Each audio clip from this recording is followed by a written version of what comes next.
Pasteur, les gars, que je dise tout ce que le Seigneur me met à cœur de dire. Je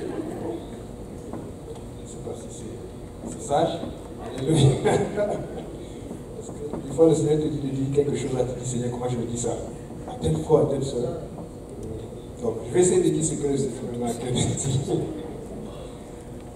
Spécification pour la retraite JPN. Venez me voir. Ça approche. C'est le 23 avril au 25 avril de... Non, le 23 au 25. Désolé, je confonds avec la conférence. 23 août au 25 août 2019. Nous aurons deux prédicateurs invités. Le premier, le révérend Lucien, il a un grand témoignage. C'est un homme qui a été rejeté par sa famille à cause de Jésus-Christ. Il y a eu un scandale, je paraphrase rapidement parce que je vais l'enseigner, mais il faut que je fasse la publicité de la retraite. Il y avait un scandale dans sa famille, je pense quand il avait 16 ans, et puis ça affectait aussi l'église. Donc on lui a dit, bon, nous on va laisser l'église, qu'est-ce que tu fais? Lui il était déjà attaché à son église, à son groupe de jeunes, il faut aller à Jépénia, amen. Il a dit, moi je reste, ça a été dur. Il a pleuré, mais il a eu des difficultés, mais Dieu est avec lui. Amen. Aujourd'hui, c'est un grand prédicateur, il s'occupe de plusieurs églises aux États-Unis. Amen. Donc, le deuxième prédicateur que nous avons beaucoup, Ryan Almond. Amen. Jésus est bon. Amen. Ça, c'est un ancien pilote de l'armée américaine. Quelqu'un qui a piloté les F-15. Qui connaît les F-15? Qui a entendu parler? En tout cas, ce sont des gros avions. Ce sont des avions qui coûtent des millions de dollars. Amen. Donc, ça veut dire que si le gouvernement américain lui a fait confiance avec des millions de dollars qui pourraient détruire des millions de vies, Dieu aussi peut lui faire confiance avec beaucoup d'âme. Amen. Donc, ne ratez pas. Si vous ratez la retraite, là, moi, je ne sais pas. Moi, il n'y avait que vous après. Autre spécification. Oui, pour demain, la conférence qui commence à l'Est. Nous n'avons pas encore eu de clarification de la part du pasteur Abou, si les églises vont y être. Mais que tu sois confirmé ou pas confirmé, vendredi, on vous attend. Amen. Vendredi, que tu sois église fille ou église non fille, viens à la conférence de l'Est. 87. Au Schlager. Vous allez voir. Donc, autre chose, samedi matin, nous avons entendu qu'il y aura un brunch, un déjeuner. Il n'y aura pas que le déjeuner, il y aura aussi un autre déjeuner spirituel qui sera différent. En fait, le pasteur Kaozi et le pasteur Moïse Brillante, ils ont organisé une sorte de talk show. Donc, ils vont s'asseoir avec le pasteur Koun et un autre pasteur invité. J'attends pour la confirmation, mais je ne sais pas si on l'a confirmé. Et vous allez poser des questions. Vous allez poser toutes vos questions. C'est-à-dire qu'il y a des gens, on a des frères et des sœurs qui ont le don de poser des questions. Amen. Et ils vont répondre à toutes vos questions. Donc, ne manquez pas. Regarde, on m'a dit, ne manque pas. Maintenant, le soir, donc, vous savez que la sœur Tabitha se marie bientôt avec le frère Stéphane. Amen. C'est moi qu'on aime le mariage dans cette église. Donc, apparemment, les sœurs ont fait une surprise pour la sœur Tabitha pour sa soirée de filles pour dire au revoir. Et chaque fois qu'une sœur fait cela et qu'elle est prête à se marier, nous aussi on fait pour les gars. Mais la différence, nous sommes les gars, nous on ne fait pas de surprise. Amen. On va revenir voir. Surprise. Ça fait bizarre. Nous sommes des hommes. Amen. Alléluia. Que les hommes disent Amen. Alléluia. Bon. Donc, samedi soir, chez les frères, chez nous au 16 157, à partir de 22h, nous allons accueillir le frère Luc qui va venir nous édifier.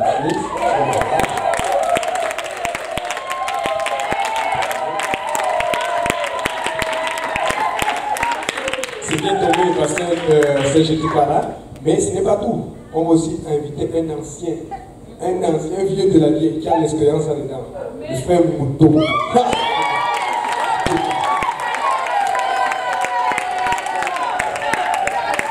Regarde ton moyen, tu dis que si tu n'es pas en ligne, c'est toi le problème. Imaginez, 2 ans, on les appelle les démons. Ils ont vécu. Alléluia. Amen. Donc, vous pourrez poser vos questions, vous pourrez me tester, vous pourrez écrire sur YouTube. Et même ces sœurs-là qui n'aiment pas poser des questions directement, il y aura toujours, vous pouvez tester la sœur Solange, la sœur Loretta, ou tous ces gens qui ont l'habitude de tester, pour qu'on ne sache pas que la question vient de vous. Amen. Alléluia. Ça va être intéressant. Regarde, on me dit, ça va être intéressant. Okay. Maintenant, on va rentrer dans les, dans les vraies choses. Okay. On va se lever, on va lire la parole.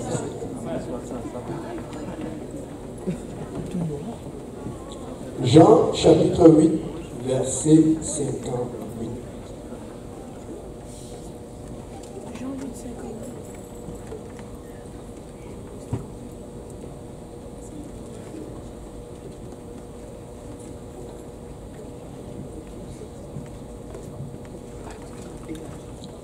Si quelqu'un là, il peut lire. Jean chapitre 8, verset 58. À haute voix, s'il vous plaît. Jésus leur dit, en vérité, je vous l'ai dit, avant qu'Abraham fût, je suis. Avec l'aide du Seigneur, je vais prêcher sur ce sujet, l'identité spirituelle. Si le pasteur veut trouver ça.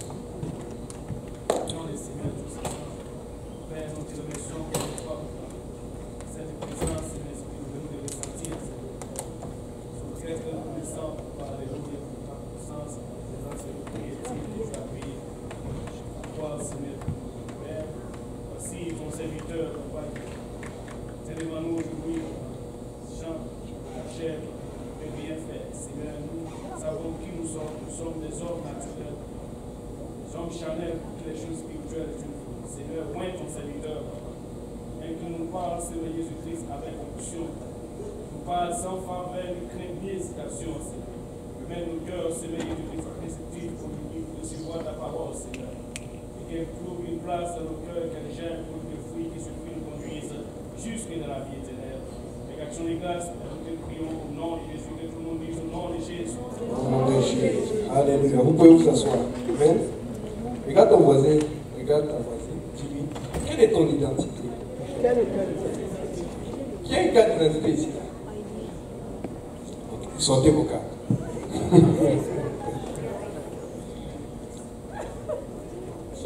Je vous garantis pas qu'il y a la caméra qui va filmer aux oreilles souvent en haut là, mais sortez vos cartes.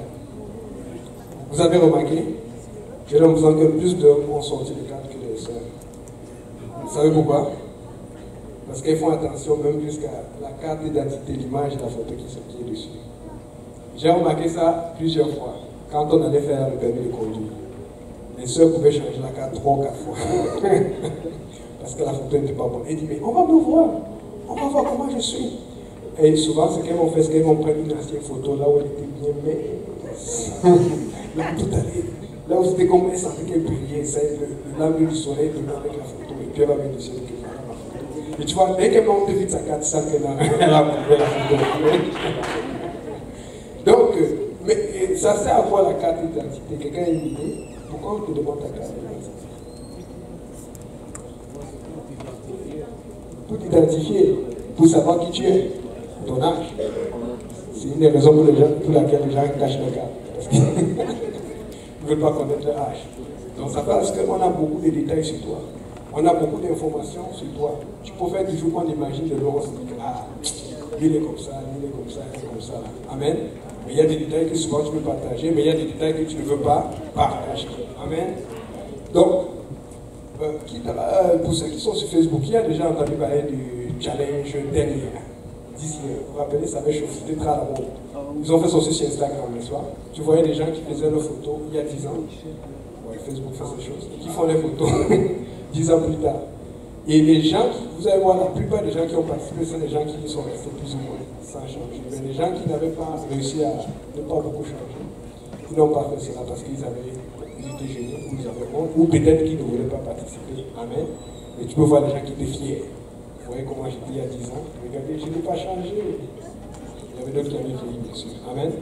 Donc, toujours est-il qu'il y a des gens qui n'aiment pas trop montrer ou détailler leur information. Maintenant, si vous voulez, je ne sais pas, on peut aller sur Internet aujourd'hui. On peut aller sur Internet. Moi, ce que j'aimerais faire, c'est qu'on aille sur le profil Facebook des gens ici. Aïe, vous voyez comment les gens parlent. Vous avez entendu? Vous avez entendu qui a crié le plus? Vous savez que ça va être comme ça. Il y a des gens qui ne veulent pas nécessairement qu'on voit des choses en direct à l'église. Alléluia. Donc, maintenant, pose-toi la question. Pourquoi tu es correct que tout le monde à l'extérieur voit ton profil Facebook avec des photos et tout, mais si on veut mettre ça à l'église dans le grand écran, ça va devenir un problème. Regarde comment tu dis quelle est ton identité. Donc, On va parler un peu de l'identité de Jésus-Christ. Si, imaginons, ok, que Jésus-Christ avait une carte d'identité, comment serait sa carte? Allons lire Ésaïe 53. Quelqu'un là, il peut lire. En fait, c'est une étude biblique, donc aidez-moi seulement. Si quelqu'un là, il peut chuter à haute voix, s'il vous plaît. Qui a cru à ce qui était annoncé? À qui le bras de l'Éternel s'est-il révélé? S'il y a un autre micro, c'est ça. Voilà. Attends, le micro, ça.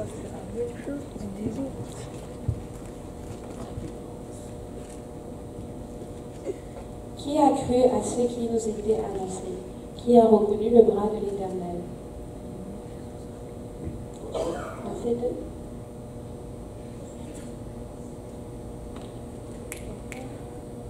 Il s'est élevé devant lui comme une faible plante, comme un rejeton qui sort d'une terre desséchée.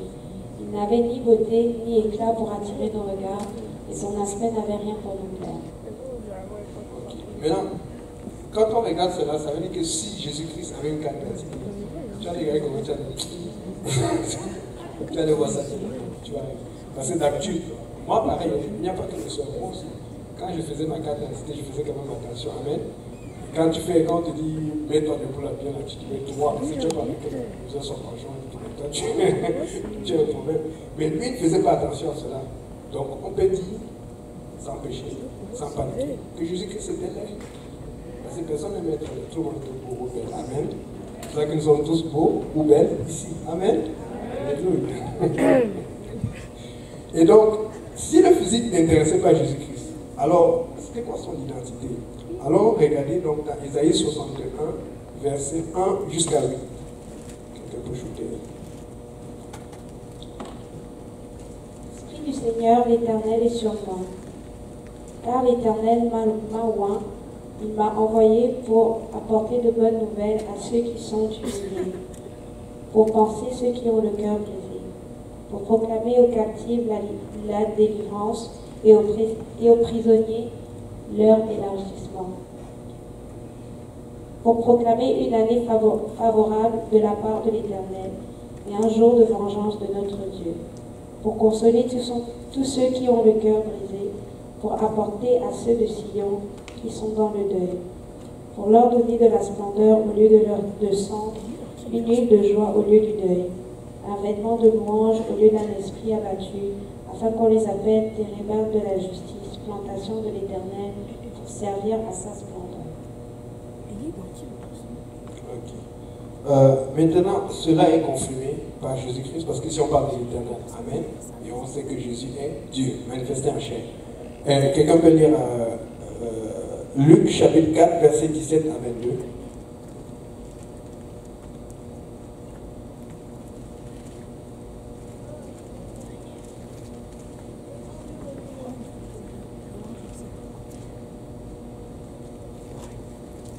Et on lui remit le livre du prophète Ésaïe. L'ayant déroulé, il trouva l'endroit où il était écrit « L'Esprit du Seigneur est sur moi, parce qu'il m'a appoint pour annoncer une bonne nouvelle aux pauvres. Il m'a envoyé pour guérir ceux qui ont le cœur brisé, pour proclamer aux captifs la délivrance et aux aveugles le recouvrement de la vue, pour envoyer libres les opprimés, pour publier l'année de grâce du Seigneur. » Ensuite, il roula le livre, le remit au serviteur et s'assit. Tous ceux qui se trouvaient dans la synagogue avaient les regards fixés sur lui. Alors il commença à leur dire « Aujourd'hui, cette parole de l'Écriture que vous venez d'entendre est accomplie. » Et tous lui rendaient témoignage. Ils étaient étonnés de paroles de grâce qui sortaient de sa bouche, et ils disaient « N'est-ce pas le fils de Joseph ?» N'est-ce pas le fils de Joseph? C'est-à-dire, Jésus ne voulait pas mettre l'attention sur la beauté physique. On le voit quand on parle de ça, on dit qu'il était grand de taille, avec beaucoup de cheveux beaux. On parle de ça quand on voit David, on dit que David était un très très beau visage. Amen. Dieu voulait que, comme il connaissait les humains me disent oh, notre roi va être beau, fort, cool, comme cela. Donc lui, il est venu tout faire, maigrichon, laid, mais tout puissant. Amen. Et quand il est venu, il a voulu qu'on le connaisse à cause de ce qu'il allait faire pour nous autres. Amen. Et donc, quand il fait cela, il y a toujours des gens qui vont reconnaître la puissance de Dieu, mais il y avait encore des gens qui disaient, mais n'est-ce pas là le fils de Joseph? Pourquoi il disait cela? Parce qu'ils vont apporter le fait que lui, Joseph étant charpentier, ce à quoi on s'attend, c'est qu'il soit charpentier. Il n'est pas allé à l'école publique, il n'a pas fait Popos Institute, il n'a pas fait des grandes écoles de la Torah. Comment est-ce qu'il connaît tout cela? Pour qu'il se prend pour dire que l'Esprit de l'Éternel est sur moi et que cette parole est accomplie. Beaucoup de gens comprennent qu'il se prend pour qu'il a. Ça a été écrit dans Isaïe et lui dit que c'est accompli, donc ça veut dire que c'est lui dont on parle. Vous comprenez un peu? Et on voyait qu'il était en train de créer son identité. Il ne mettait pas l'aspect physique en avant, mais il mettait l'aspect spirituel en avant. Maintenant, demande à ton voisin, quelle est ton identité spirituelle? Quelle est ton identité? Donc, maintenant, on va lire une autre longue lecture. On va le lire aujourd'hui à peine. Jean 8, versets 39 à 59.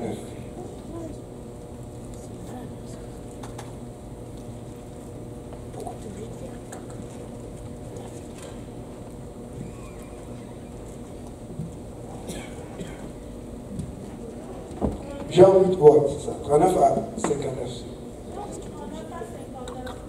Il lui répondit, notre père c'est Abraham. Jésus leur dit, si vous étiez enfants d'Abraham, vous feriez les œuvres d'Abraham. Mais maintenant, vous cherchez à me faire mourir, moi, qui vous ai dit la vérité que j'ai entendue de Dieu. Cela, Abraham ne l'a point fait. Vous faites les œuvres de votre père. Ils lui dirent, nous ne sommes pas des enfants illégitimes. Nous avons un seul Père, Dieu. Jésus leur dit, si Dieu était votre Père, vous m'aimeriez, car c'est de Dieu que je suis sorti et que je viens. Je ne suis pas venu de moi-même, mais c'est lui qui m'a envoyé. Pourquoi ne comprenez-vous pas mon langage? Parce que vous ne pouvez écouter ma parole. Vous avez pour père le diable et vous voulez accomplir les désirs de votre père. Il a été meurtrier dès le commencement et il ne se tient pas dans la vérité parce qu'il n'y a pas de vérité en lui. Lorsqu'il profère le mensonge, il parle de son propre fond car il est menteur et le père du mensonge. Et moi, parce que j'ai dit la vérité, vous ne me croyez pas. Qui de vous me convaincra de péché? Si je dis la vérité, pourquoi ne me croyez-vous pas? Celui qui est de Dieu écoute les paroles de Dieu. Vous n'écoutez pas parce que vous n'êtes pas de Dieu. Les Juifs lui répondirent, n'avons-nous pas raison de dire que tu es un Samaritain et que tu as un démon? Jésus répliqua, je n'ai point de démon, mais j'honore mon Père et vous m'outragez. Je ne cherche point ma gloire. Il en est qui la cherche et qui juge. En vérité, je vous le dis, si quelqu'un garde ma parole, il ne verra jamais la mort. Maintenant, lui dirent les Juifs, nous connaissons que tu as un démon. Abraham est mort, les prophètes aussi. Et tu dis, si quelqu'un garde ma parole, il ne verra jamais la mort. Es-tu plus grande que notre père Abraham qui est mort? Les prophètes aussi sont morts. Qui prétends-tu être? Jésus répondit, si je me glorifie moi-même, ma gloire n'est rien.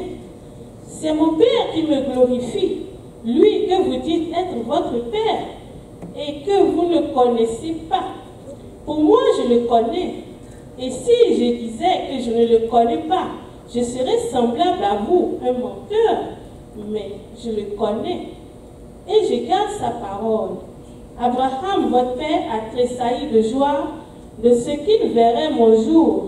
Il l'a vu et il s'est réjoui. Les Juifs lui dirent, tu n'as pas encore 50 ans et tu as vu Abraham?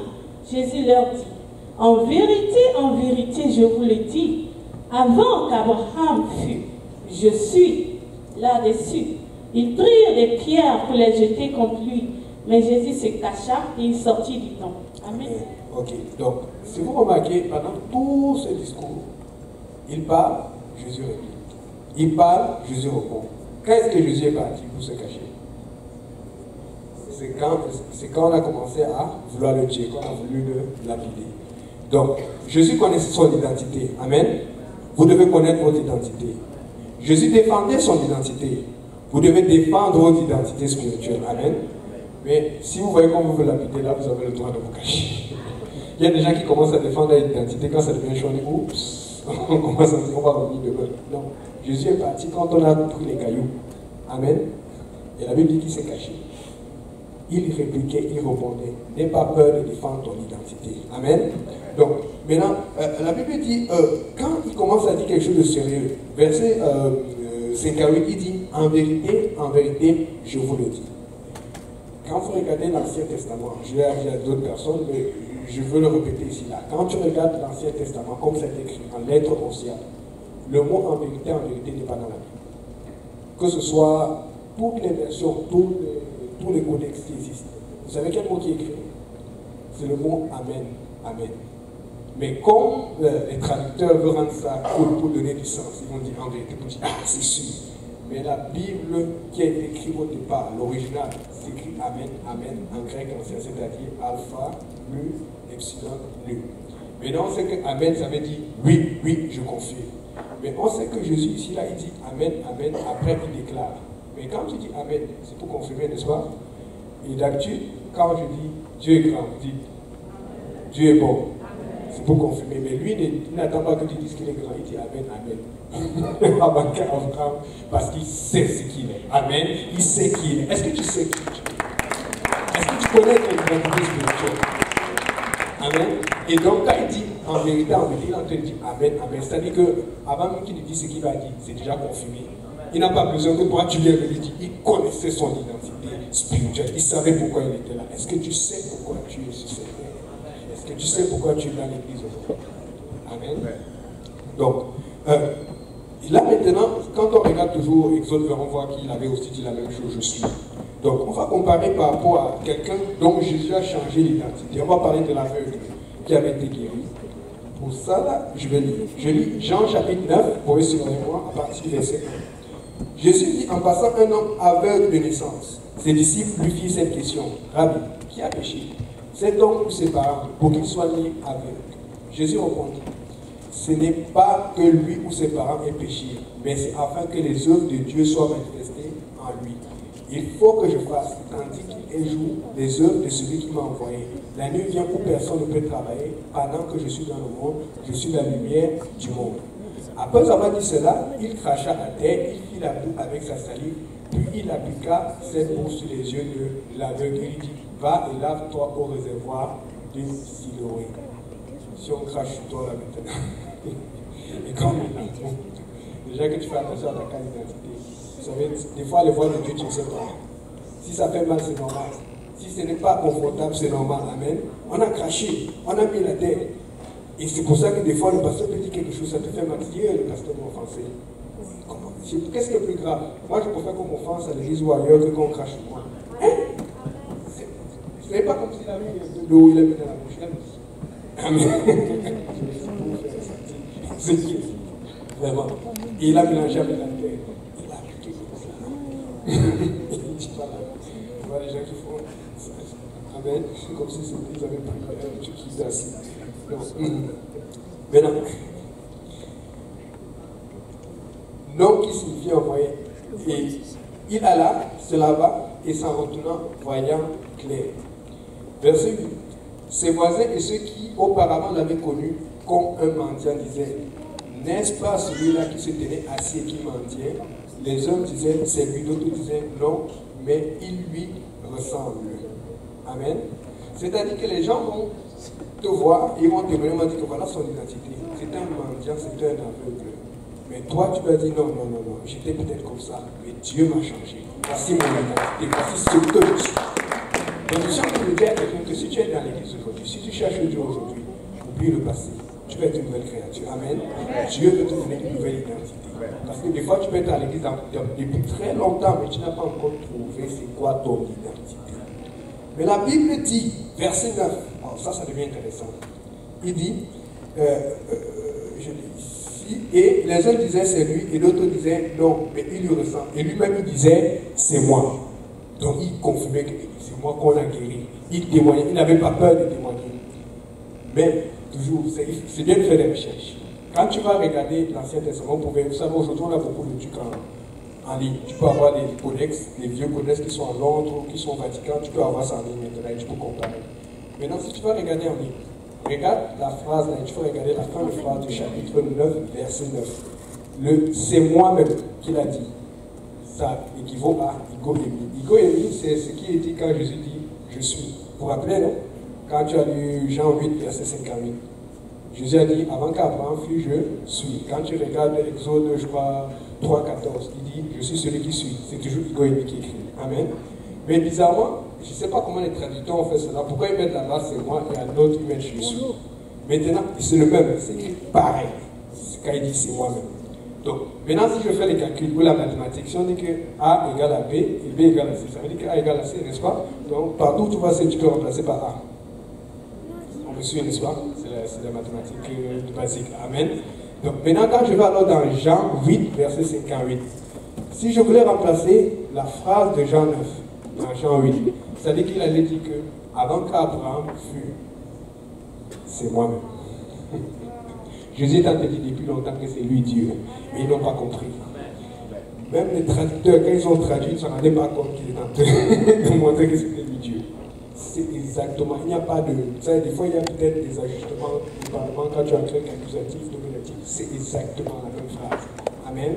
Jésus connaissait son identité. Donc, maintenant, Jésus vient de transformer quelqu'un, et qu'est-ce que cette personne va faire alors que Jésus vient de le transformer? Regarde aussi ce que toi tu vas faire si Jésus t'a touché. Là, il continue de parler. Verset 10 jusqu'à 16, il dit ceci. Il lui dit donc, comment tes yeux ont-ils été ouverts? Il répondit, l'homme qu'on appelle Jésus. Il avait entendu parler du nom. Il n'avait pas les détails. Amen. Il n'avait pas vu la carte d'identité, mais il savait seulement qu'il y a un homme qu'on appelle Jésus. Amen. Et a fait de la boue. Quand tu racontes ton témoin, même s'il y a des choses qui sont bizarres qui sont arrivées, tout n'est pas peur. Amen. Alléluia.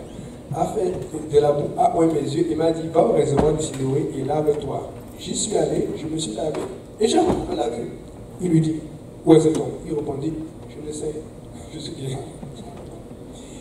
Et il menait, vers les Pharisiens, celui qui avait été aveugle. Or, c'était un jour de sabbat que Jésus avait fait la boue et lui avait ouvert les yeux. Vous savez que selon la loi, tu ne peux pas faire de guérison le jour du sabbat. De nouveau, les pharisiens aussi lui demandaient comment il avait retrouvé la vue. Il leur dit, il a appliqué de la boue sur mes yeux, je me suis lavé et je vois. Il n'a pas eu honte, il n'est pas gêné, parce que les pharisiens mettaient beaucoup de pression. Il a répété la même chose. Ça veut dire que peut-être que Dieu veut que tu fasses juste ton témoignage. Amen. N'aie pas peur de répéter ton témoignage. Rappelez-vous Paul dans la Bible, il répétait son témoignage à chaque roi qu'il trouve, à chaque personne, il racontait, il ne se fatiguait jamais. Amen. Donc, maintenant, et là maintenant les pharisiens vont lui mettre un peu plus de pression. Regardez ici avec moi. De nouveau les pharisiens, verset 15, aussi lui demandaient comment il avait retrouvé la vie. On lui a déjà demandé ça une fois. Et il a dit, il a appliqué de la boue sur mes yeux et je me suis lavé et je vois. Sur quoi quelques-uns des pharisiens disent, cet homme ne vient pas de Dieu. Il n'observe pas le sabbat. C'est-à-dire qu'eux, ils s'en foutent du miracle qui a été fait. Ils sont souvent en train de regarder le légalisme. Il faut faire ça, il faut faire ça, il faut faire ça. Faites attention de ne pas tomber là-dedans. Amen. Et d'autres disaient, comment un homme pécheur peut faire de tels miracles? Et ils divisaient parmi eux. Ils dirent encore à l'aveugle, toi, que dis-tu de lui? Tout ce qui t'a ouvert les yeux. Il répondit, c'est un prophète. Les Juifs le crurent point qu'il lui était aveugle et qu'il eût recouvert la vue jusqu'à ce qu'ils eussent fait venir ses parents. C'est-à-dire que si tu fais ton témoignage et quelqu'un ne croit pas, tu dis c'est ton problème. Moi je sais ce que Dieu a fait. Amen. Parce qu'il y a des gens qui ont tellement témoigné, on les a ridiculisés, on les dit ah non, ouais, ça c'est faux, peut-être c'est bon. Ils vont tout trouver ici, de trouver une explication scientifique ou médicale à une guérison, à quelque chose que Dieu a fait pour toi. Toi, tu continues de témoigner. Il ne faut pas que ça t'affecte. Tu sais ce que Dieu a fait pour toi. Tu sais là où tu es avant. Tu dis, oh, c'est ce que mon Dieu a fait pour moi. Je peux le montrer à tout le monde entier. Donc, maintenant, lui, il continue sa chose. Lui, il ne s'arrête pas. Il dit encore à verset 17, toi, que tu dis, il dit le prophète. Et puis après, il interrogeait les parents, disant, ça c'est verset 19, est-ce là votre fils? que vous dites être né aveugle, comment donc vois-tu maintenant? Ses parents répondent, nous savons que c'est notre fils et qu'il est né aveugle. Mais comment il voit maintenant, ou qu'il ait ouvert les yeux, c'est ce que nous ne savons. Interrogez-le lui-même, il a de l'âge, il parlera de ce qui le concerne. Tu as ton voisin menteur. Peut-être les gens ont peur de témoigner autour de toi parce qu'ils savaient comment tu étais. Mais toi, tu continues de témoigner. Amen. Et donc, c'est pourquoi ses parents dire il a de l'âge, interrogez-le lui-même. Les pharisiens appelaient une seconde fois l'homme qui avait été aveugle et il lui dit attends, j'ai d'abord juste quelque chose. Il parlera de ce qui le concerne. Verset 22. Ses parents disent cela parce qu'ils craignaient les Juifs, car les Juifs étaient déjà convenus que si quelqu'un reconnaissait Jésus pour le Christ, il serait exclu de la synagogue. Vous savez, quand les Juifs s'approchaient de toi, ils avaient tellement d'autorité, ils étaient tellement connus que tu savais la pression, tu savais déjà ce qu'il faut dire, ce qu'il ne faut pas dire. Cet homme aveugle, il savait qui était aveugle avant, il savait déjà cela, mais lui il s'en foutait. Amen. Comme le pasteur dit, il s'en contrebalançait, il s'en moquait. C'est-à-dire, quand Jésus a fait quelque chose pour toi, arrête de laisser la pression du monde ou du travail ou de l'école ou de quoi que ce soit t'empêcher de vivre et ta sanctification et ton témoignage. Ne fais pas comme les parents de cet homme qui était en train de s'ajuster, qui avait peur de témoigner, bien qu'il savait qu'un miracle avait été fait, parce que ce sont eux qui l'ont mis au monde. Et elle a vu son enfant aveugle, dès chaque fois qu'elle lui donnait à manger, elle n'était pas capable de voir. Elle a dû s'ajuster, cette maman. Ce papa aussi, quand il devait jouer avec les enfants, ce n'était pas la même chose. Donc il sait que c'était un miracle. Amen. Et donc, mais il n'avait pas le courage. Donc, et verset 24, les pharisiens appelaient une seconde fois l'homme qui avait été aveugle et lui dit, donne gloire à Dieu. Ah, les gens vont te dire que pour servir Dieu, il faut aller en arrière. Il y a beaucoup de gens qui vont te dire ça. Ah, change d'église, ils sont trop compliqués. C'est pas ça que Dieu dit. Ils disent, donne gloire à Dieu. Nous savons que cet homme est un pécheur. Regardez ce qu'il répond. Il répondit, s'il est pécheur, je le sais. Je sais une chose, c'est que j'étais aveugle et que maintenant je vois. Amen. Il faut que tu te rappelles de ce que Jésus a fait pour toi. N'oublie pas ton... Regarde comment tu dis, n'oublie pas ton témoignage. Amen. Et donc, malgré la pression de l'acharnement, il n'a pas relâché. Et il lui dit, que t'as-t-il fait? En fait, c'est vrai parce que Jésus avait vraiment fait quelque chose. Amen. À ce moment, il n'y avait pas encore le baptême du Saint-Esprit. Mais aujourd'hui, il y a. Est-ce que Jésus t'a fait quelque chose? S'il t'a fait quelque chose, tu dois avoir une identité spirituelle. Amen. Donc, il dit, comment a-t-il ouvert les yeux? Il a répondu. Je sens bien qu'il commence à être irrité. Je vous l'ai déjà dit. Il faut te fâcher pour la même chose, des bonnes choses. Amen. Comme la seule cas prochain dimanche, ne te fâche pas. Amen. Ne poussez pas le frère Alex fâché, apportez l'argent de la PJPD. Amen. Amen. Faites pas qu'il soit sincère avec le pasteur encore. Amen. Merci pour le pasteur Luc, le prochain bon message. J'essaie de tout me fâcher. C'est pas évident. Mais je le vois se fâcher ici là. Je vous l'ai déjà dit. Vous n'avez pas écouté. Pourquoi voulez-vous entendre encore? Il a tout parlé aux pharisiens. Il s'en foutait. Et je vous l'ai dit.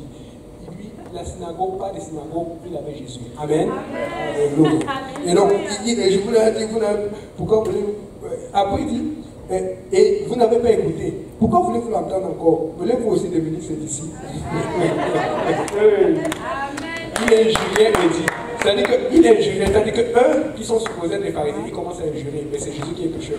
C'est-à-dire qu'ils vont commencer à faire des choses, ils vont commencer à pécher en face de toi, ils ne se rendent même pas compte. Mais toi, tu continues à donner ton témoignage. Alléluia. Amen. C'est toi qui es son disciple. Nous sommes disciples de Moïse. Nous savons que Dieu a parlé à Moïse. Mais celui-ci, nous ne savons qui il est. Cet homme est dit, il est étonnant que vous ne sachiez qui il est. Et cependant, il m'a ouvert les yeux. Nous savons que Dieu n'exauce point les pécheurs. Mais si quelqu'un l'honore et fait sa volonté, celui-là qui exauce. Jamais on n'a jamais entendu dire que quelqu'un ait ouvert les yeux d'un aveugle né. Si cet homme ne venait pas de Dieu, il ne pourrait rien faire. Il est au fond.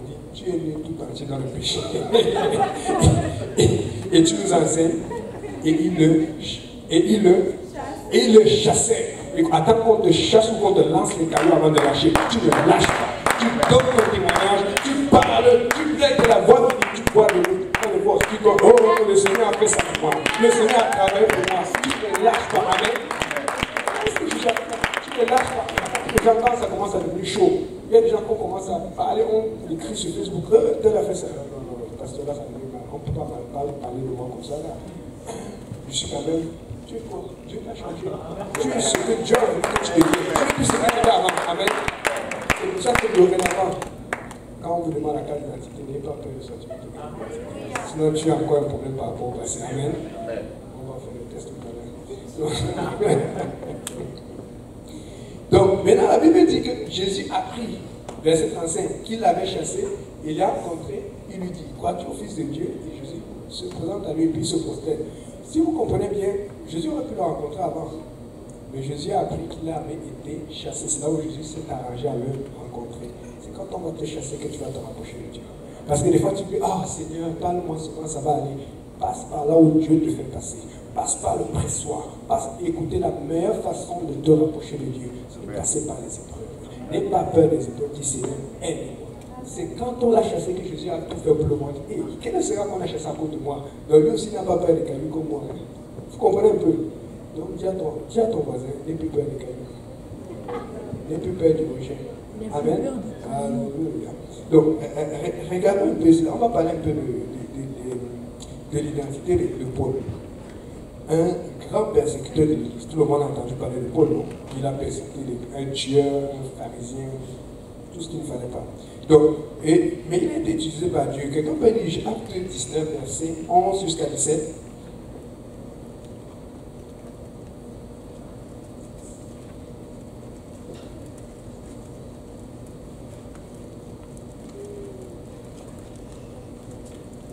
Si quelqu'un l'a peut jeter Acte 19, verset 11 jusqu'à 17. Acte 19, verset 11 à 17. Et Dieu faisait des miracles extraordinaires par les mains de Paul, au point qu'on appliquait sur les malades des linges ou des mouchoirs qui avaient touché son corps, et les maladies les quittaient, et les esprits malins sortaient. Quelques exorcistes juifs ambulants essayèrent d'invoquer sur ceux qui avaient des esprits malins le nom du Seigneur Jésus en disant, je vous conjure par Jésus que Paul prêche. Ceux qui faisaient cela étaient 7 fils de Sheva, juifs, l'un des principaux sacrificateurs. L'esprit malin leur répondit, je connais Jésus et je sais qui est Paul, mais vous, qui êtes-vous? Et l'homme dans lequel était l'esprit malin s'élança sur eux, se rendit maître de tous deux et les maltraita de telle sorte qu'ils s'enfuirent de cette maison nue et blessés. On voit que Paul connaît son identité. Et ça prend la foi, ça prend la relation et la proximité avec Dieu pour faire des miracles. Amen. Et là, on touchait ce qu'on la Bible dit qu'on touchait même les mouchoirs qu'il avait touchés. Et c'est ça là, je n'ai pas encore vu la qualité là. J'aimerais bien, mais ce n'est pas encore arrivé pour moi. Amen. Mais Paul, c'est ça qui lui est arrivé. Mais regardez, maintenant il y a d'autres qui ont vu cela. Parce que c'est ça le problème, parce que beaucoup de gens voient comment Dieu vous bénisse. Ils veulent juste la bénédiction, ils ne veulent pas le sacrifice qu'il y a à l'arrière. Il faut une identité pour avoir cette bénédiction. Amen. Les gars ont dit, Dieu a besoin d'une identité spirituelle. Donc, maintenant, alors, ils vont alors essayer de commencer à invoquer le nom de Jésus sans avoir d'identité. Et c'est le démon qui leur rappelle, il dit, mais Jésus, je connais. Vous connaissez sa carte d'identité. Le résultat, Paul, je connais. Il savait que Paul l'a chassé tellement de fois que lui-même, il faisait tout pour être loin de Paul. Il dit, mais toi, vous, qui êtes-vous? On n'a même pas vos cartes d'identité à l'enfer. Si tu es une identité spirituelle, tu vas te préoccuper pas d'enfant, on va savoir qu'il faut faire attention à toi. Vous n'avez pas remarqué? Moi, je ne sais pas pour vous. Quand je suis venu à Dieu, j'ai invité mes amis comme ça. J'ai paniquais tout le monde. J'ai dit que l'enfer c'est de me faites attention. Je disais même les choses qu'il ne fallait pas dire. Mes amis disaient, il y a des qui est devenu fou. On appelait les petits pasteurs, tout ça. Je disais, les gars, faites attention, Jésus peut revenir. Mais c'est pas que Jésus peut revenir, mais ma façon de faire, je manquais de sagesse. Amen. Mais c'était la panique totale. Les gars, le monde est à l'envers, il faut. Ils ont fait que les gens paniquaient. Ils paniquaient. Mais plus tard, il y en a qui sont baptisés, il y en a qui ne sont pas baptisés. Mais ce qui se passe, c'est qu'il y avait un tel potentiel d'éviter les gens. C'était tellement facile. Tu n'as pas remarqué. Tu avais tout le monde autour de toi. À l'école, tu évites sa vie et tout ça. Mais après 200, 300 dans le Seigneur, là, il fallait aller chercher. C'est devenu plus difficile. Tu n'as pas remarqué que souvent, c'est plus facile que ce soit les nouveaux qui évitent les gens à l'église. En général, c'est parce que tu as une identité et le diable va tout faire pour que les gens ne tombent pas sur ton chemin. Quand tu n'as pas d'identité, tu vas voir, c'est facile et tu vas même jamais éviter. Mais quand il te connaît, Quand on sait qu'il y a un chrétien, il va tout changer. Il va parce que la personne qui est la plus susceptible de connaître la parole va être éloignée de toi. Mais c'est toi qui dois maintenant prier pour ouvrir cette porte d'opportunité. Est-ce que tu as une identité spirituelle? Amen.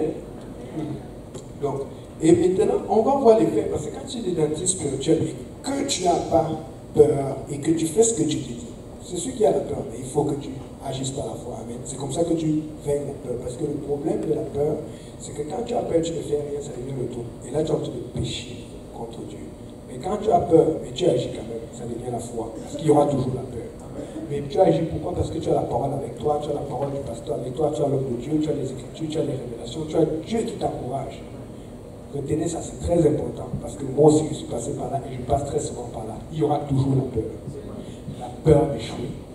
La peur d'avoir un cours que tu échoues, la peur de ne pas avoir assez d'argent pour payer ton loyer, la peur de perdre ton travail. Il y aura toutes ces genres de peur, surtout quand tu sais le Seigneur. Mais tu dois continuer à agir par la foi. Et chaque fois que tu agis par la foi, tu fais des choses.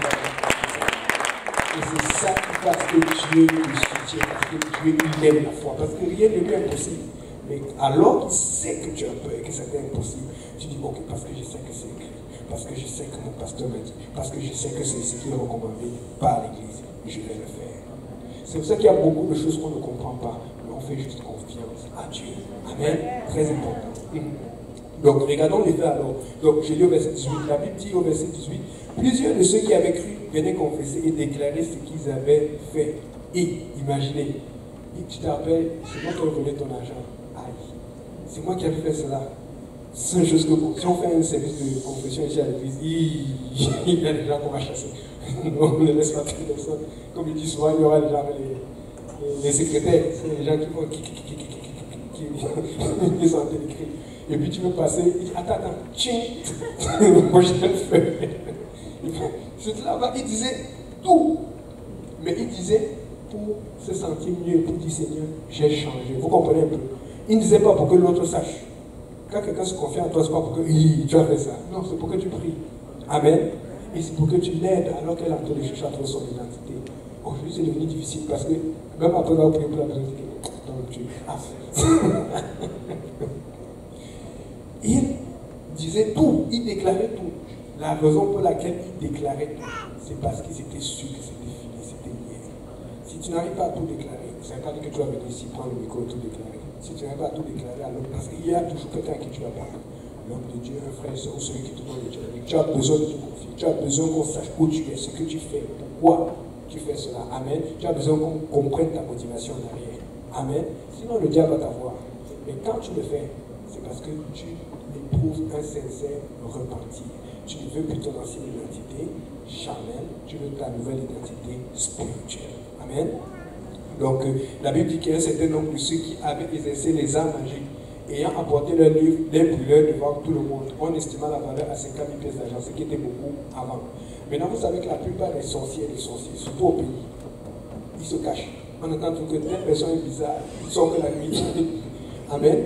Et puis imagine telle personne est bizarre, ils sont que la nuit, il y a quelque chose de bizarre qui arrive, et puis subitement un évangéliste vient, et tu vois la personne qui sort finalement avec les livres et tout. Tu dis, eh, donc c'est toi qui me fais ça. Tu vois un peu. Parce qu'ils ne veulent pas se faire découvrir, parce qu'ils savent que nous, on n'a pas peur, parce qu'il y a l'identité de Christ.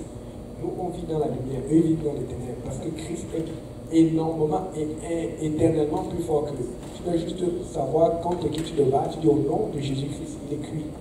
Mais lui, il a besoin que tu sois en train de dormir, que tu ignores. Voilà pourquoi il se cache ses sorciers. Mais imagine maintenant un sorcier vient, il sort tout là avec ses sortilèges. Et souvent, ils ont des choses que tu as déjà vues chez toi, tu te dis, c'est même pas ça qui apparaît chez moi. Et toi là, c'est toi qui m'as mal fait dormir pendant tout ce temps. Amen. Ça prenait beaucoup. Qu'est-ce que tu as comme identité spirituelle? Amen. Ok. Regardons rapidement. Parlons de Job. Dieu connaissait l'identité de Job. Quelqu'un peut lire Job chapitre 1, verset 8.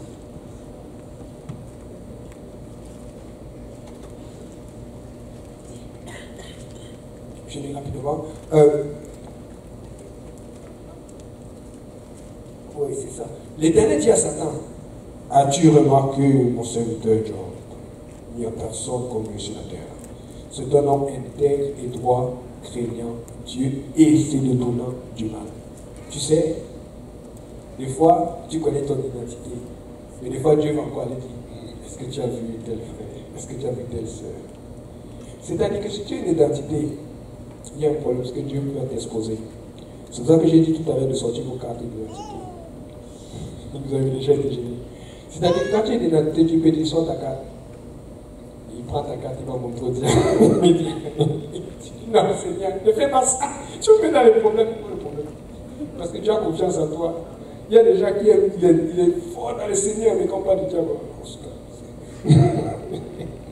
c'est Dieu qui dit, est-ce que tu as vu Job? Le diable n'a jamais parlé de Job à Dieu. C'est Dieu, est-ce que tu l'as vu? Tu le connais? Donc, fait que quand tu commences à parler de toi, déjà tu as déjà des problèmes, déjà tu as des stress, tu as ta vie de prière qui est difficile. C'est comme si ça m'a fait commenter alors. Est-ce que Dieu peut te dire, viens, est-ce que tu as vu Brunel? Tu vois, donner un exemple comme ça. Est-ce que Dieu peut venir pointer ton nom là maintenant?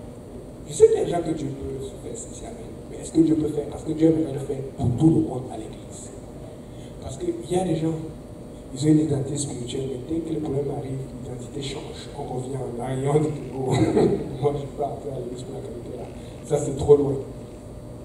L'identité est la même. C'est pour ça que Jésus a répliqué du début jusqu'à la fin. L'identité est la même. C'est pour ça que l'aveugle a répliqué du début jusqu'à la fin, jusqu'à ce qu'on l'ait chassé. Est-ce que tu es capable de répliquer jusqu'à ce qu'on te chasse? Est-ce que tu es capable de répliquer jusqu'à ce qu'on te lance des cailloux? Amen. Donc, et Job, lui, regardez maintenant, chapitre 2, verset 3. Je lis. L'Éternel dit à Satan, ça c'est la deuxième fois que Satan revient encore, parce que Satan a essayé, ça n'a pas marché. L'Éternel dit à Satan, as-tu remarqué mon serviteur Job? Il n'y a personne comme lui sur la terre. C'est un homme intègre et droit, craignant Dieu et se détournant du mal. Il demeure ferme dans son intégrité et tu m'excites à le perdre sans motif. Ce qui veut dire que des fois, le diable peut trouver des motifs pour te perdre parce que tu as peut-être péché si tu as fait quelque chose par là. Mais est-ce que c'est possible alors que tu n'aies rien fait, mais le diable veut quand même te perdre? Parce que souvent, il y a des gens qui se posent la question, mais Seigneur, j'étais séché à la l'église, j'ai payé ma dîme, j'ai fait tout, mais pourquoi j'ai des problèmes? Ici, tu dis qu'il y a quelqu'un qui avait une identité. Mais le diable l'excitait. Mais on sait que Dieu a été béni. Sache que quand le diable excite Dieu à te perdre, il dit que tu n'es pas capable, tu es un faux et tout, tu vas recevoir plus de bénédictions. Il faut juste que tu gardes ton identité. Amen. Donc, et là, on voit maintenant, imaginons maintenant que Job avait une carte d'identité. Un peu comme Jésus. Lisons. Je vais lire verset 7 et verset 8. Et Satan se retira de devant la face de l'Éternel, puis il frappa Job d'un musset malin, depuis la plante du pied jusqu'au sommet de la tête. La Bible dit, et Job prit un taison pour se gratter sur la cendre. C'est-à-dire qu'on l'a frappé d'un musset depuis ici, là, jusqu'à la tête. Donc c'était comme tu le voyais là. Et vous savez que c'est dans les épreuves que tu es vraiment proche de Dieu. Amen. Mais comme ça faisait mal, il s'est assis sur la cendre, ça brûle la cendre. Mais c'est là où il avait le réconfort. Et il a pris un taison, il a pris quelque chose comme ça. Donc imaginez sa carte d'identité, comment il paraissait. Si on vous donne une carte d'identité comme ça, on vous donne une tu vas jamais vraiment ta carte. Imaginez sa carte d'identité. Mais lui, son problème n'était pas le physique, son problème c'était de garder son cœur avec Dieu. Et donc maintenant, quand les gens le voient, on dit non, tu n'as pas un bon physique, tu n'as pas le physique de tout le monde, tu ne vas pas bien, tu n'es pas comme tout le monde, tu es différent. Alors, sa femme va alors trouver une raison pour dire que non, comme tu n'es pas tout le monde, Dieu est juste avec toi, la vie est juste avec toi. Et sa femme lui dit, verset 9, tu demeures ferme dans ton intégrité, maudit Dieu et meurs. Mais Dieu répondit, tu parles comme une femme insensée. Quoi? Nous recevons de Dieu le bien, nous recevons aussi le mal. Regarde comment il dit, on peut recevoir le mal de Dieu aussi. Oui. Il n'y a pas que les bénédictions. Amen. Donc, maintenant, mon point c'est ceci, c'est que des fois, vous allez voir beaucoup de gens qui ont autographe à l'église. Parfois, c'est parce qu'il a reçu quelque chose et puis il ne trouvait pas ça juste. Et il a écouté cette voix qui a dit, maudit Dieu, laisse Dieu, va faire ce que tu veux, arrive à ce qui t'arrive. N'écoute jamais cette voix. C'est la même. Des fois, on voit Dieu, on se dit que non, je ne peux pas faire ça. Mais c'est la même chose, c'est la même voix qui travaille dans l'église tous les jours. Des fois, quelqu'un est saint, une personne est sainte dans l'église, c'est Dieu. Mais du jour au lendemain, il fait une bêtise qu'elle n'aurait pas dû faire. Parce qu'elle écoutait cette fausse voix. Ou sa femme ou son âme, ou quelqu'un, si quelqu'un n'a pas d'identité spirituelle, n'écoute pas ses conseils. Marche seulement avec les gens qui ont une identité spirituelle. Même si tu as la famille, oui, tu passes avec ta famille, oui, tu vis avec ta famille. Mais quand on parle de conseils, quand on parle de conseils pour aller dans la maison de Dieu, de conseils pour rester ancré à Dieu, écoute juste ceux qui ont une identité spirituelle. Amen. Si nous vont dire n'importe quoi, comme la femme de Job, si vous lui dit n'importe quoi. Donc, on se rappelle aussi la femme adultère, vous vous rappelez? La femme adultère, elle était connue comme une femme adultère. Et puis quand Jésus a dit, je ne te condamne pas, va et ne pêche plus, Dieu l'avait pardonné. Et quand tu ne pêches plus, ça veut dire que tu étais adultère, maintenant tu n'es plus adultère. Tu témoignes de ce que Dieu a fait pour toi. Jésus change l'identité. Amen. Donc, maintenant, parlons donc du chrétien. C'est quoi l'identité spirituelle pour un chrétien? Pour tout chrétien. Quelqu'un peut lire 2 Corinthiens 5, verset 17.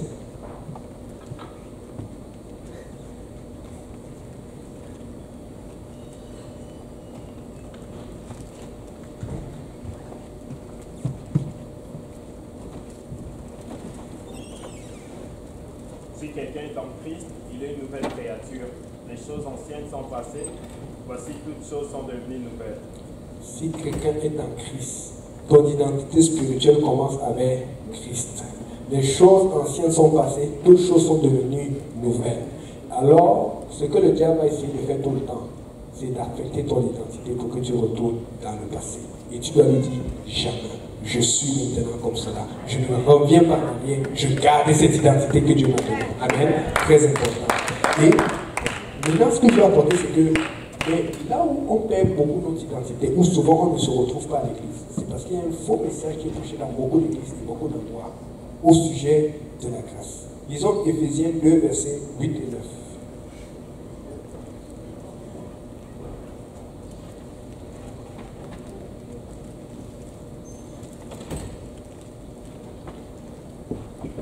Car c'est par la grâce que vous êtes sauvés, par le moyen de la foi, et cela ne vient pas de vous, c'est le don de Dieu. Ce n'est point par les œuvres afin que personne ne se glorifie. Amen. C'est par la grâce que nous sommes sauvés. Amen. C'est Dieu qui nous a sauvés gratuits. Amen. Mais quand il nous sauve gratuits, il faut qu'il te donne une identité après. Amen. Ça peut prendre du temps. 1 mois, 2 mois, 3 mois, parce qu'il veut d'abord te garder dans l'église, il veut te faire manger, il te fait grandir. Amen. C'est pour ça qu'un enfant, quand il est né, on le nourrit d'abord. On ne cherche pas à faire marcher l'enfant. On veut d'abord qu'il commence à manger. On veut d'abord qu'il commence à rire, à pleurer, à crier, qu'il soit en bonne santé. Et puis après, un moment, on commence à dire, il faut qu'il commence à se mettre au sol, il commence à marcher à 4 pattes. Et puis après, on s'attend, il commence à tenir les choses, à marcher avec les pieds. Et puis après, on s'attend, il commence à marcher. Et puis après, on s'attend, il commence à courir. Amen. Mais c'est bon, quand il court aussi, on a souvent le problème qu'il commence à faire des bêtises. Donc, fait qu'il y a là-dedans. Donc, nous sommes. Maintenant, pour confirmer le besoin des œuvres, la Bible dit que nous sommes, verset 10, son ouvrage ayant été créé en Jésus-Christ pour de bonnes œuvres que Dieu a préparées d'avance afin que nous les pratiquions. C'est-à-dire, une fois que la grâce t'a sauvé, ton identité spirituelle va te faire pratiquer des bonnes œuvres. La grâce te sauve.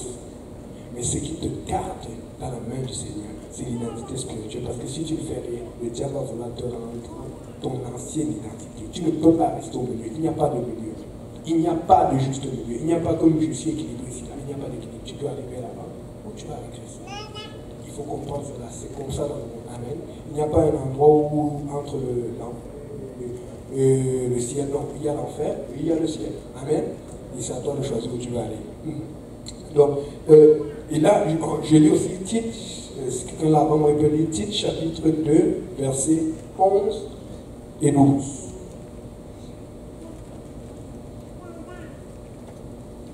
Car la grâce de Dieu, source de salut pour tous les hommes, a été manifestée. Elle nous enseigne à renoncer à l'impiété et au convoitisme mondain et à vivre dans le siècle présent, selon la sagesse, la justice et la piété, en attendant la bienheureuse espérance. Amen. Merci mon frère, ça c'est vrai, on n'a pas besoin de micro, mais tout le monde entend. Donc, la grâce de Dieu, source de salut. La grâce est une source de salut. Pour s'occuper du salut, tu as besoin de la grâce. Amen. Mais la Bible dit par la suite, elle nous enseigne. Parce qu'il faut que tu apprennes à faire quelque chose. Il faut que tu saches, est-ce que moi je vais témoigner? Est-ce que moi je vais prêcher? Est-ce que je vais être à l'audiovisuel comme là-bas? Est-ce que je vais enseigner? Est-ce que je vais évangéliser? Il faut que tu aies une identité spirituelle. Amen. La grâce va t'enseigner, mais qu'est-ce qu'elle va t'enseigner? Amen. J'aime beaucoup le rigoler. Alléluia. Je vais rigoler que la sœur de fait souvent là. Avant qu'on était jeunes dans le Seigneur, là, elle faisait beaucoup, elle envoyait, maintenant elle nous a oubliés. Parce que c'est moi qui mange tout. Donc, mais tu vas voir que je suis sûr que la dernière fois, elle m'a dit qu'elle savait faire rigoler. Amen. Et puis la dernière fois que je suis allé aussi chez le pasteur, j'ai vu que David savait déjà faire les crèmes. J'ai dit, hey, ils ont pris ça où? On le leur a enseigné. Ils ne peuvent pas passer le temps à manger la nourriture de l'Europe. Amen. Alléluia. Et quand on a enseigné, c'est pour qu'ils puissent faire la nourriture pour la maison. Donc, fait que quand on enseigne, c'est pour que tu apprennes quelque chose. Amen. Donc, n'oubliez pas de m'inviter encore. Ça, je me suis fait longtemps, mais bon. On est là. Pas parce qu'on travaille pour qu'on ne mange plus. Donc, je vais faire la tête. Jacques 2, verset 18.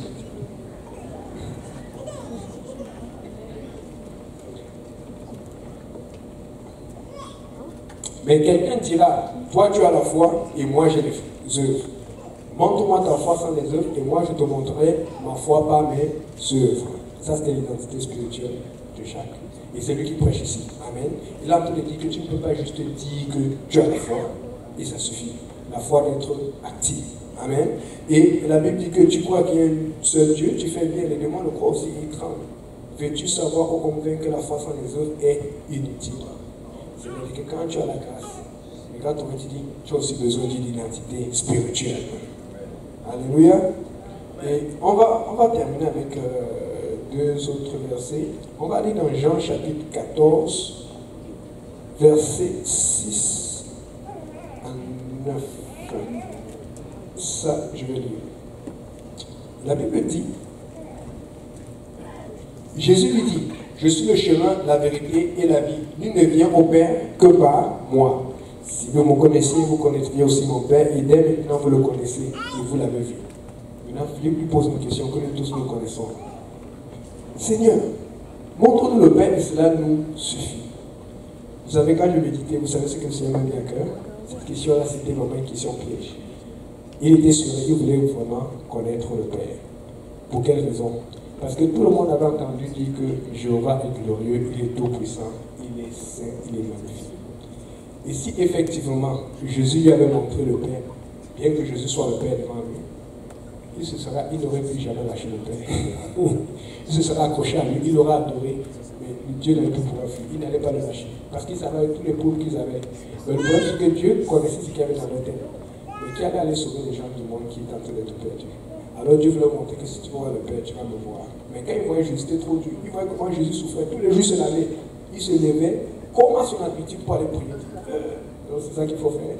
Tous les jours. Et quand il parlait aux gens, il était dur. C'est des fois même, Dieu te dit de parler comme pasteur, mais quand il me parlait de ton cœur, c'est dur. Souvent, tu dis, Seigneur, fais pitié. Si tu ne parles pas, tu vas avoir les problèmes avec Dieu. Amen.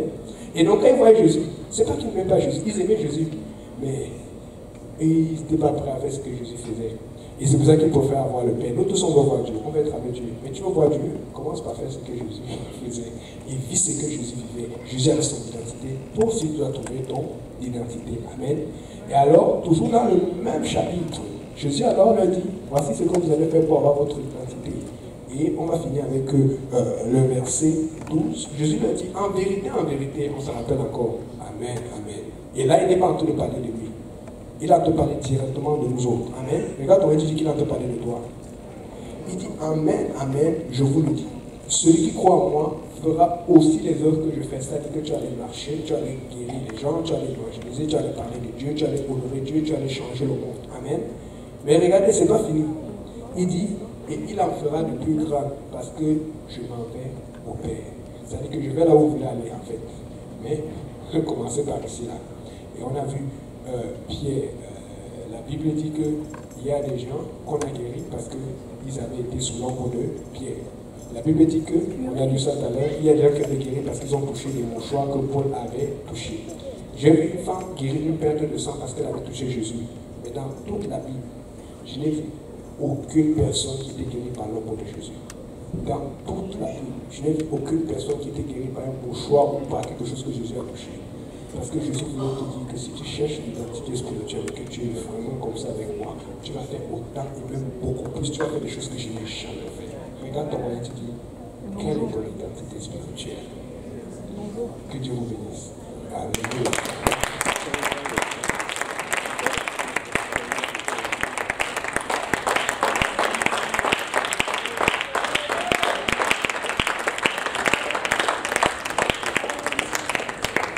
Alléluia.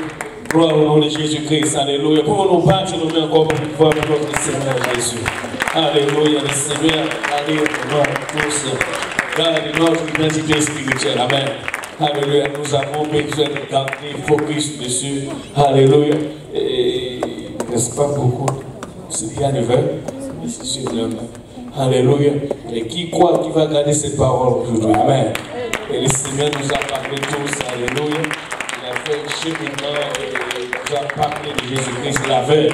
Alléluia. Il a parlé tellement de Jésus-Christ. Alors que Jésus a atteint, on a chassé. Là, il est allé l'autre. Amen.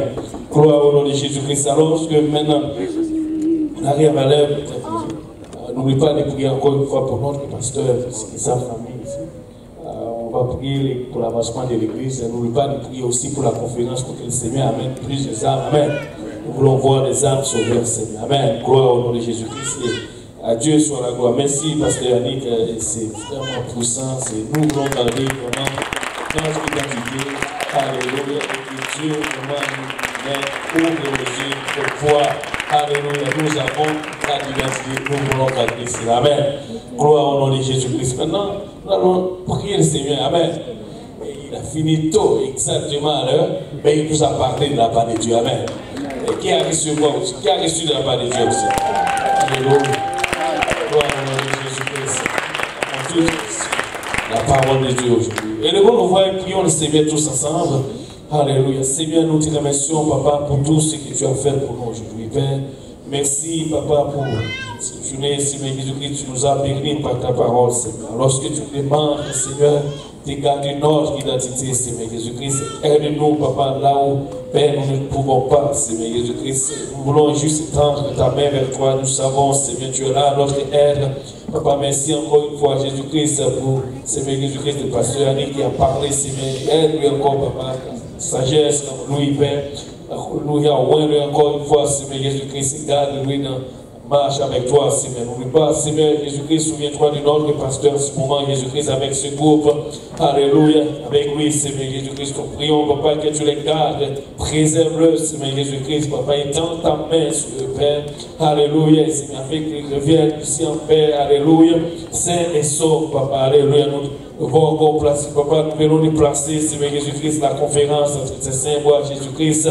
Papa, Alléluia, donne encore, Seigneur, attire les âmes, Papa, Alléluia, Père, le Seigneur. Nous voulons voir plus d'âmes sauvées, Jésus-Christ, c'est là le but, c'est là le désir, Seigneur, Papa. Chaque de nous, Seigneur, chaque famille qui est présente ici à ces lieux, Papa. Je prie que tu les gardes, Seigneur, que ta main soit continuellement, Jésus-Christ, et veille sur nous, Papa, et aide-nous encore une fois à garder notre identité, Seigneur, Papa. Et par Seigneur Jésus-Christ, alléluia, toutes les autres choses qui restent à faire, Papa, surtout la préparation pour la conférence, Seigneur Jésus-Christ. Papa, étends ta main vers Seigneur Jésus-Christ selon ta volonté, Seigneur. Guide-nous encore une fois, Jésus-Christ, Papa, nous venons élever encore une fois, Père, chaque personne, Seigneur, individuellement, Seigneur. Ici, Papa, sur le terre, de nous voir, Papa, alléluia, conduire, Papa, alléluia, au bon endroit, Seigneur, au bon moment, là où tu réserves pour eux, tu as réservé, Papa. Je sais qu'il y a beaucoup de choses à réserver pour ton Père, Seigneur. Car nous continuellement, Père, de ta voix, Seigneur Jésus-Christ, et jusqu'à ce que tu viennes, Papa, le restant de la soirée, le restant de notre vie entre tes saints bois, Père. Conduis-nous tous ensemble, Jésus-Christ, Papa, alléluia, jusqu'à ton retour, Père. C'est avec action de grâce à nos cœurs, Papa. Nous prions au nom de Jésus, que tout le monde dise au nom de Jésus. Alléluia, regarde ton garde ton identité. Alléluia, gloire au nom de Jésus-Christ, et que le Seigneur vous bénisse. Alléluia, alléluia.